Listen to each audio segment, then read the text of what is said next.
You know what they're saying in the big city. Go New York, go New York, go. They are off to a winning start in the 26 finals. And the man of the moment, as he has been so often, Jalen Brunson. The box score doesn't tell the story. What he did in the fourth does, rattling off 8 consecutive points for the Knicks, which pushes them to an 8-point lead. They trail by 14, by the way, in the second here. OG Anunoby with a miss. And it's Brunson who knocks it out to Bridges. Back to Brunson in the corner, and that whole Spurs bench knew this is the wrong guy to be nude in the corner because he might just bury it. He does. New York back in front. The Spurs could not dent the scoreboard on the other end. Then Brunson steps under the cell. That pushes him to 30, and the Knicks roar back to grab a 10-point victory. They're now 6-0 this postseason when Brunson scores 30 or more. Mike Brown with thoughts on his do-everything guard. He's a gamer, man. He you know, in the biggest moments, you know, he shows up. And that's what MVPs are supposed to do.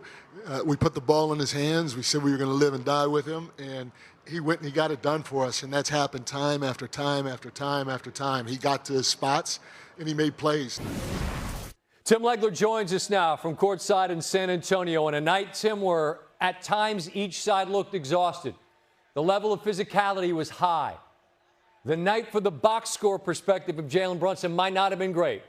But when the game was there to be won, number 11 for New York made the winning plays. How do you describe his ability to play his best when the best is required? I said on the broadcast, I've run out of adjectives for the guy in these moments, so I'll do my best. What it comes down to is just a certainty that he has that most players don't have.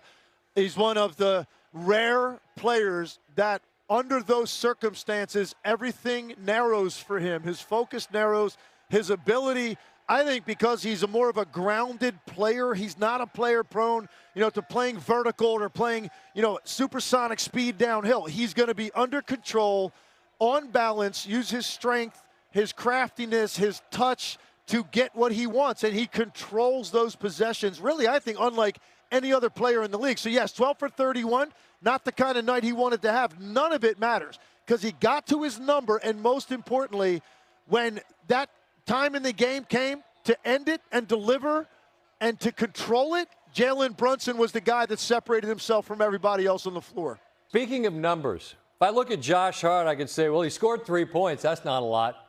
But my gosh, Legs, he's plus 22, best in the game, 15 boards, 6 assists, 4 steals. When New York measures how they won this game, and I'm going to get to Karl Anthony Towns and that defense in a minute, but I'm thinking that Josh Hart gets a whole lot of love in that room for what he did tonight. It's hard to quantify the amount of energy that Josh Hart expended in this game. I mean, it's defensively, you get it every night. You know he's going to be on the floor first for any ball that's in his area on the 50-50 plays. His rebounding at his size in this league, and this has gone on for a number of years, it's elite, and it gives your defense an element of controlling the end of possessions most teams just don't have from guys that size. He has a nose for the ball. Most importantly, he has a lot of want to, because that's really what it comes down to. Are you willing to go after every one of them? Because you're not going to get most of them. And that means you've got a 94-foot run to the other end of the floor. Most guys don't want to do it. Josh Hart rarely stays at the three-point line when a shot is taken from the other side of the floor and jogs back on defense, unless it's clearly his coverage back. He attacks the rim on every one of those. Almost nobody in this league, Scott's going to expend that kind of energy because the work required to get back is just too much for most people, not for Josh Hart. When it comes to Karl Anthony Towns, so much has been made of putting the ball in his hands and how the offense can run through him, and he did a lot right on that end tonight. But what did he do best to bother Wembanyama on the other end of the floor? He just affected him. His size was a factor against Wembanyama, and the most important thing, Scott, he was able to play him without fouling him. He had one silly foul on a reach when Wembanyama spun near the rim. The rest of it was these closeouts when Wemby gets you. And Karl Anthony Towns is prone to that against any player. He was not picking up those cheap fouls. He was squaring him up under control and then using his strength against him on those drives, because that's where Cat has an advantage against him with his size and strength. And it came to fruition in a big way in this game. He was sensational. I'm going to say this just once, and I mean it. It's so cool to see you level up. You and I used to sit here and do this face-to-face, and now you're on the call of the finals, brother, and I couldn't be happier about that. I look forward to seeing you in person in New York when we get there, and we'll talk again Friday night, all right? Appreciate you. Can't wait to see the whole gang.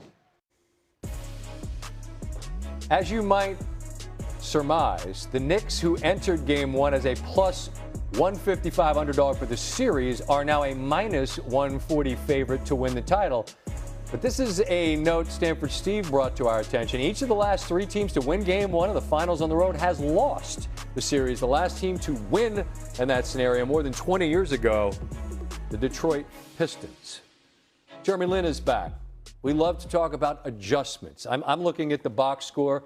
Is Jalen Brunson going to go 12 for 31 in the next game? I doubt it. Is Victor Wembanyama going to go 6 for 21? I doubt it. Are the Spurs going to be 25% from 3 in Game 2? I doubt it. Point being, things change. But the teams are going to try to impact change from the Spurs' perspective because they lost on their home floor.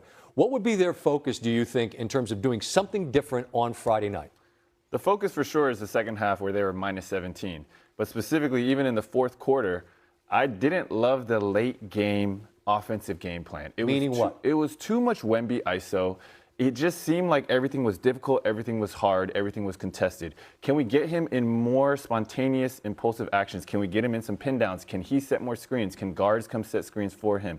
It felt like every time down the floor, they were giving him the ball, and Cat was doing a great job of playing defense, and Wemby was tired. So how are they able to create different actions so that the Knicks aren't seeing the same thing every single time? Another piece that's really important is Keldon Johnson, who played only 8 minutes, 6th man of the year. A lot of minutes went to Harrison Barnes. I'm not sure what's happening there, but there is going to be a different level of production that needs to be had from other players stepping in. Dylan Harper, obviously an amazing game, but we need the Keldon Johnsons and obviously De'Aaron Fox to be able to step up. But I do think there's a lot to be said for in terms of how big that moment was for the Spurs. Fox had the lion's share of the minutes in the fourth, and Harper, who led the team in scoring up until that point, through 3 quarters, didn't play a ton in the fourth. Would you want to see more minutes from the 20-year-old who has really burst onto the scene in the postseason? He is so poised. He plays far beyond his age. And to me, it's not necessarily Fox or Harper. I see. It could be both. And obviously you need Castle on the floor, but does Vassell or Champagny, do they get a quick break or a quick rest? I do think Harper can play a little bit more. But the biggest thing more than anything is to be able to change up the way that they're going to attack. That's the biggest thing is the play calls, all of that can't be so dry, can't be so monotonous. Understood. Great perspective there in New York. I don't know they want to change anything up. They're 112 in a row, 7 in a row on the road. They would never admit it, but they've done what they wanted to do. They've grabbed home court by stealing it with the victory in Game 1. You'll be with us for Game 3 on Friday as well? I will. My man. Or Game 2. Game 2 is Friday. Game 3 is in New York. I'm ahead of myself. Look forward to seeing you Friday. Jeremy Lin, great to have you.